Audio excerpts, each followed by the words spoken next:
mbola azo atao tsara ny mampiroborobo ny sy ampiariana fiompiana trondro eto Madagasikara sady afaka mampivelatra ny fiarikarena ary manatsara ny fanjarian-tsakafo. Ho fanatrarana izany dia nisy ny fifanaovan-tsony amin'ny fiaraha-miasa eo amin'ny ministeran'ny fambolena ny fiompiana ary ny jono sy ny orinasa LFL mahakasika ny fampiofanana sy ny famatsiana ireo akora fototra momba ny fiompiana trondro. Anisany ny provandy manokana ho an'ny trondro. Izany dia nitanterahana teny Ampandrinomby ny 5 Marsa 2024 lasa teo. Ny tiako ambara zany dia zao hoe amin'izao fotoana izao zany fitondram-panjakana ary isan'ny vaindondra ra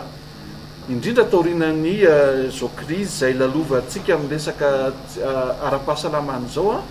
betsaka ny tanora no tsy anasa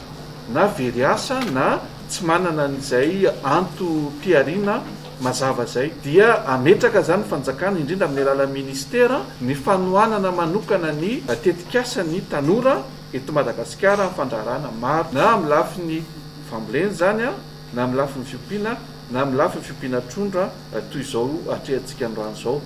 Maro ny paikady eto anivon'ny ministera eo ny fanohanana ara-teknika fa manana an'ireo lay rafitra fanohanana ihany koa tsika toy ny fond de développement agricole zany ny FDA manana ireo tetikasa izay mbola miara-miasa amintsika afaka manampy ihany koa manome tosika ary eo ihany koa zany amin'izao fotoana izao ny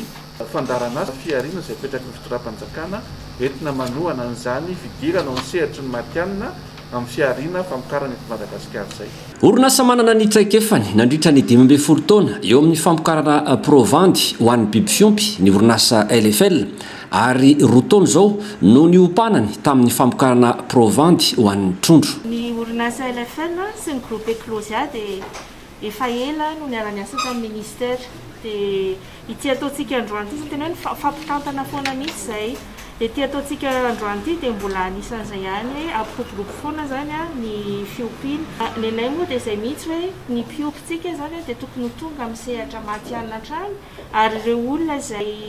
vaovao izy te hiditra ao anatin'ilay sehatra fiompiana trondro dia mila miofana izy ireo dia vonona zany izahay LFL hanampy azy ireo amin'ny lafiny teknika rehetra